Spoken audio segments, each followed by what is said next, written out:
Hello everyone. आज हम करने जा रहे हैं chapter number 3 of arbitration and conciliation act, जिसकी हेडिंग है कॉम्पोजिशन ऑफ आर्बिट्रल ट्रिब्यूनल। तो अब हम चैप्टर नंबर 3 तक कैसे पहुँचे, आर्बिट्रल ट्रिब्यूनल तक कैसे पहुँचे। हम आर्बिट्रल ट्रिब्यूनल तक ऐसे पहुँचे कि पहले क्या है, आर्बिट्रल एग्रीमेंट हुआ। ठीक है, दो पार्टीज़ हैं, दो पार्टीज़ के बीच में एक एग्रीमेंट हुआ। उसके बाद क्या है, आप ट्रिब्यूनल में गए। क्यों गए? क्योंकि दो पार्टीज़ के बीच में या और भी कोई पार्टीज़ है उनके बीच में कोई डिस्प्यूट अराइज हुआ, और डिस्प्यूट को डील करने का जो मैकेनिज्म था उन लोग ने डिसाइड किया कि वो आर्बिट्रेशन होगा। फर्स्ट मैकेनिज्म जो होगा वो आर्बिट्रेशन होगा। तो अब चलिए स्टार्ट करते हैं chapter number 3 composition of arbitral tribunal से। इसमें टोटल 7 सेक्शंस आते हैं, पर हम एक तरह से 6 सेक्शंस के हिसाब से करेंगे इसको, बिकॉज जो 11 के पार्ट में आता है वो है 11A और वो काफ़ी सिमिलर है। तो हमने जो ट्रिक बनाई है उसमें हमने 6 सेक्शंस किए हैं और उसमें हमने प्रॉपर एक ट्रिब्यूनल बनाया है। सबसे पहले आता है सेक्शन नंबर 10। सेक्शन नंबर 10 बताता है नंबर ऑफ आर्बिट्रेटर्स के बारे में। देन इसके बाद आता है सेक्शन नंबर 11। अब देखो सेक्शन नंबर 10 में आर्बिट्रेटर्स खड़े हैं, अभी बैठे नहीं हैं, ठीक है, अभी वो अपॉइंट नहीं हुए हैं। तो सेक्शन नंबर 11 बात करता है अपॉइंटमेंट ऑफ आर्बिट्रेटर्स के बारे में, 11। एंड देन 11 आप अलग से याद कर लेना, जब हम करेंगे तो उसको याद ही कर लेंगे।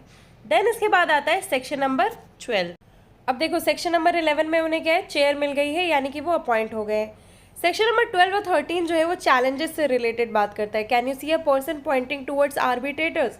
तो ये वही पार्टी या फिर कोई और चैलेंज कर रहा है आर्बिट्रेटर्स से रिलेटेड कि ये आर्बिट्रेटर हमारा नहीं होगा, तो उससे रिलेटेड है। तो 12 में आते हैं ग्राउंड्स और 13 में आते हैं प्रोसीजर ऑफ चैलेंज। तो आर्बिट्रेटर्स का क्या हो गया, नंबर देख लिया कि कितने नंबर होंगे, 10 नंबर होंगे।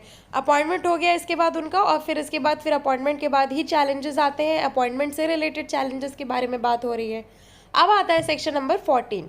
अब देखो चैलेंज हो गया, चैलेंज करने के बाद भी उनको हटाने का एक और तरीका है, वो है फेलियर। ठीक है, अगर वो फेल कर जाते हैं, ये आप देख रहे हैं कि एक जो आर्बिट्रेटर है वो अपसेट होकर बैठा हुआ है, तो वो फेलियर है। एंड देन उसके बाद जो लास्ट तरीका है उनको हटाने का वो है टर्मिनेशन। तो पहले आ गए नंबर, उसके बाद आ जाता है अपॉइंटमेंट। ये दोनों तो आ गया कि हाँ ठीक है, पॉजिटिव फॉर्म में है। देन इसके बाद आ जाता है 11 तक हो गया। 12, 13, 14, 15 किस तरह से उन्हें हटाया जा सकता है उससे रिलेटेड है। 12, 13 चैलेंज करके हटा दो, 14 हटा दो फेलियर से, और 15 हटा दो कि टर्मिनेशन से।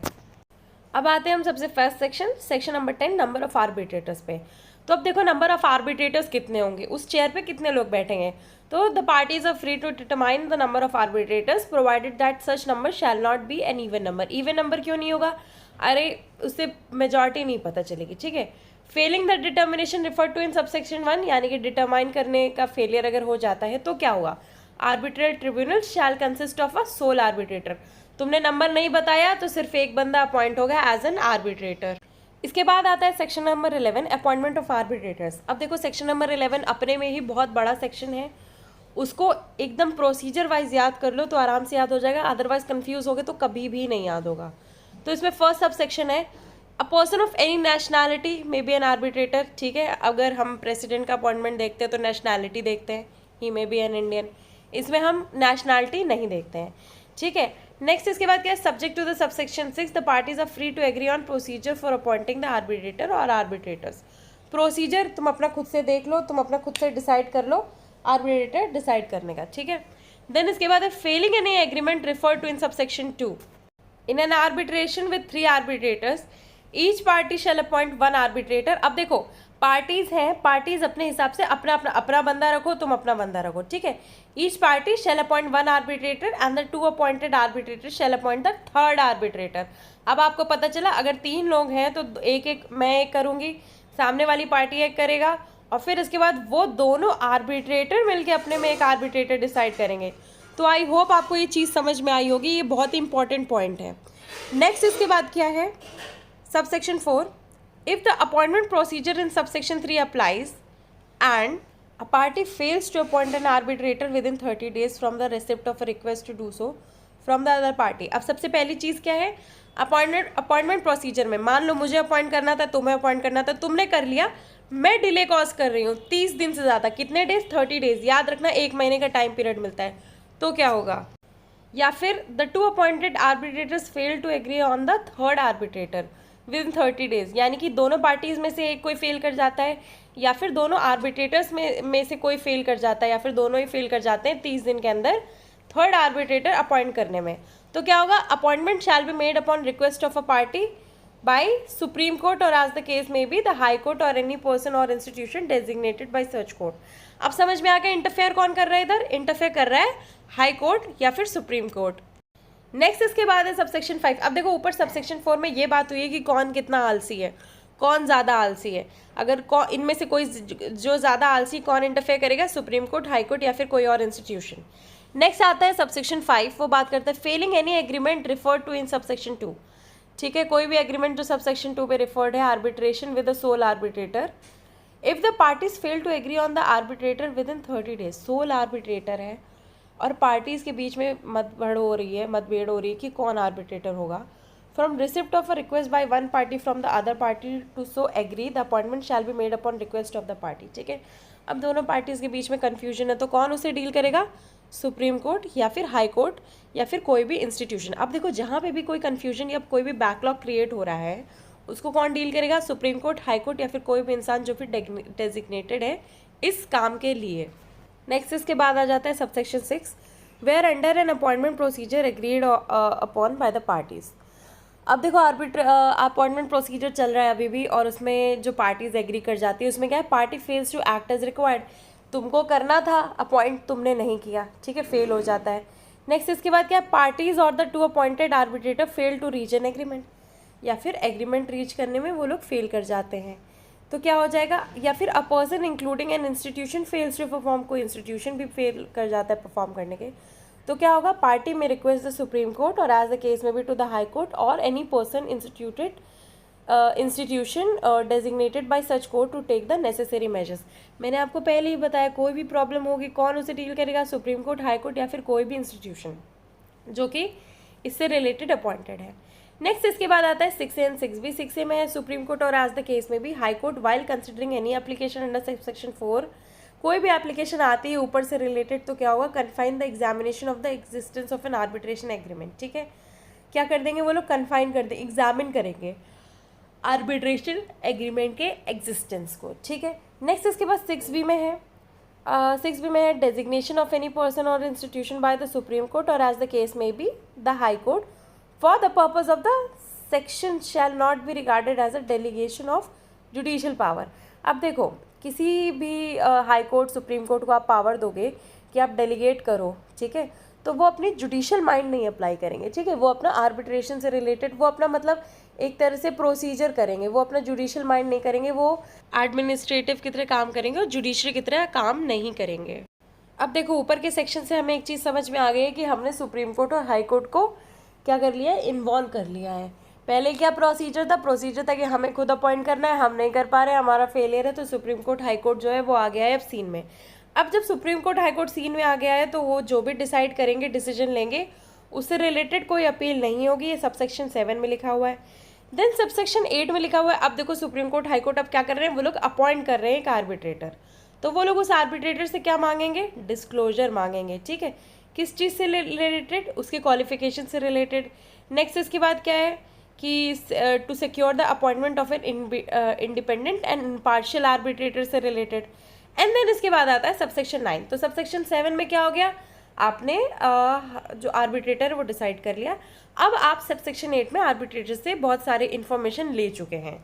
अब सबसेक्शन 9 आता है और वो बात करता है in the case of appointment of a sole और a third arbitrator in an international commercial arbitration. अब इंटरनेशनल से रिलेटेड है ये, तो सुप्रीम कोर्ट या फिर जो भी है क्या करेंगे, appoint an arbitrator of a nationality other than the nationalities of the parties where the parties belong to different nationalities. मान लो पार्टी इंडिया और पाकिस्तान की है, ठीक है, तो थर्ड नेशनैलिटी कहाँ की हो जाएगी, कहीं की भी हो सकती है, बट इंडिया और पाकिस्तान की नहीं होगी। अब हम आ जाते हैं इंटरनेशनल वाले पोर्शन में फॉल कर रहे हैं। अब सब सेक्शन 10 में बात हो रही है कि सुप्रीम कोर्ट, हाई कोर्ट जो भी स्कीम वगैरह बनाएंगे वो एप्रोप्रिएट बनाएंगे ताकि मैटर्स अच्छे से डील किए जा सकें। नेक्स्ट सब सेक्शन 11 में बात कर दी गई है रिक्वेस्ट से रिलेटेड। अगर बहुत सारी रिक्वेस्ट की गई हैं कोर्ट्स वगैरह में, तो जिस पे सबसे पहले रिक्वेस्ट की गई है वो डील करेंगे, वो हाई कोर्ट डील करेगा। देन इसके बाद सबसेक्शन 12 में रेफरेंस से रिलेटेड बात की गई है। अगर इंटरनेशनल कमर्शियल आर्बिट्रेशन से रिलेटेड है तो तुम कहीं भी रेफरेंस लो, रेफरेंस सुप्रीम कोर्ट को माना जाएगा, और अदर आर्बिट्रेशन से रिलेटेड है तो रेफरेंस जो है वो हाई कोर्ट को माना जाएगा।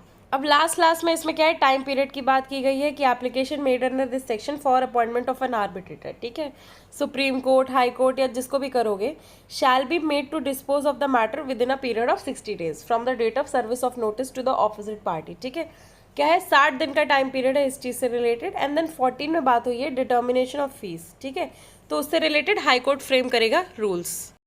अब आता है सेक्शन नंबर 11 है, power of central government to amend fourth schedule. Fourth schedule किस चीज़ के बारे में बात करता है, अमाउंट एंड कॉस्ट से रिलेटेड बात करता है। तो इसमें बस इतना याद रखना कि जितना भी नेसेसरी या फिर एक्सपीडियंट है, मैंने बोल्ड कर दिया है, जितना भी नेसेसरी एक्सपीडियंट है उस हिसाब से आप सेंट्रल गवर्नमेंट क्या करेगी, अमेंड कर देगी फोर्थ शेड्यूल, यानी कि अमाउंट कॉस्ट वगैरह से रिलेटेड जो भी है।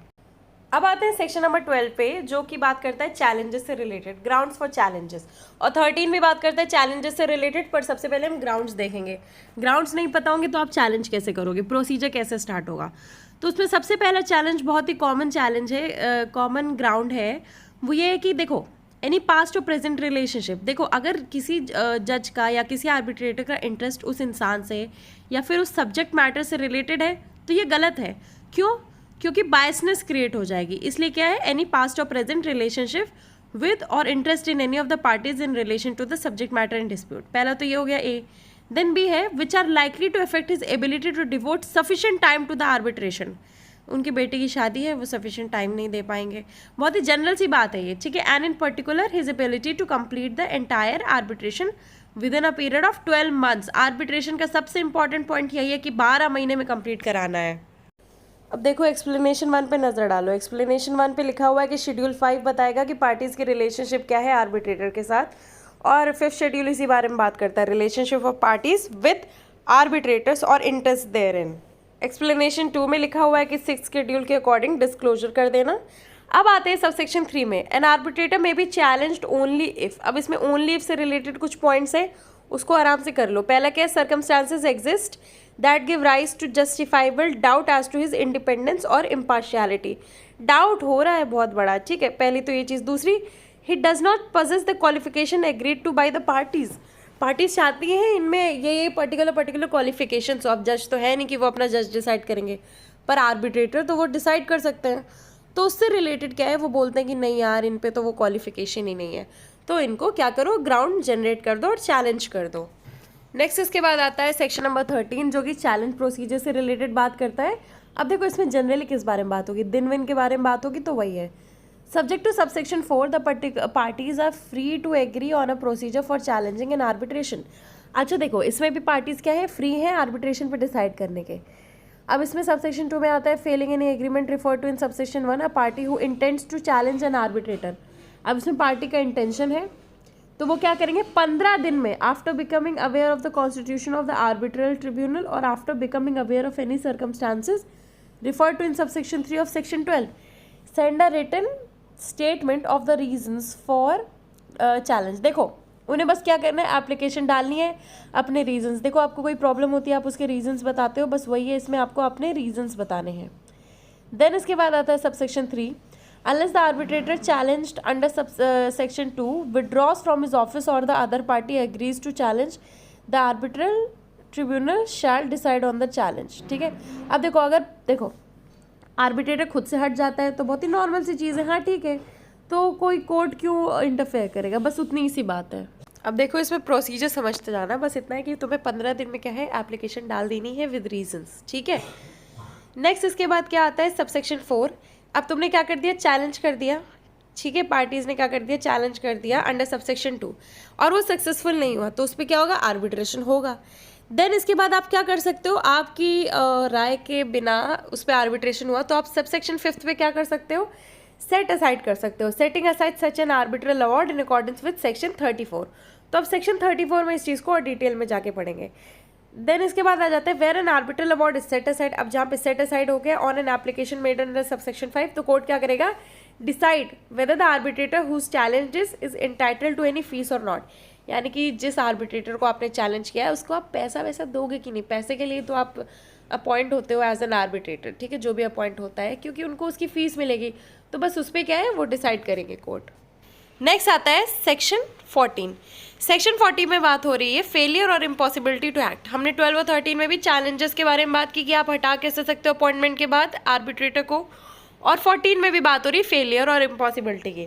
तो इस सेक्शन को ज़्यादा डीप में पढ़ने की कोई ज़रूरत नहीं है, बस इसमें ये देखना कि देखो मैंडेट क्या है आर्बिट्रेटर का कि उसका टर्मिनेशन के बाद क्या हो जाएगा, सब्स्टिट्यूशन हो जाएगा दूसरे आर्बिट्रेटर से, सबसे पहली तो ये चीज़। और वो क्यों होगा, क्योंकि या तो पहली बात तो वो अनेबल टू परफॉर्म अपने फंक्शंस, देखो सिंपल बात यह कि वो अपने फंक्शंस ही नहीं परफॉर्म कर पा रहा है, दूसरा वो खुद ही छोड़ रहा है। पहली चीज़ तो क्या, ही इज़ अनेबल, दूसरा उसने अपने मतलब से, अपने मन से उसने क्या कर दिया, छोड़ दिया, he withdraws from his office और the parties agree to the termination of his mandate. अब देखो टर्मिनेशन हम सेक्शन 15 में डिस्कस भी करेंगे आगे। देन इसके बाद आ जाता है सबसेक्शन 2।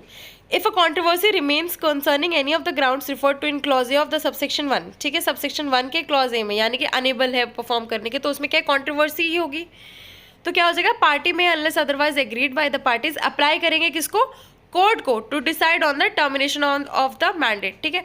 पार्टीज अब कोर्ट से ही क्या कर सकती हैं, हटवा सकती हैं।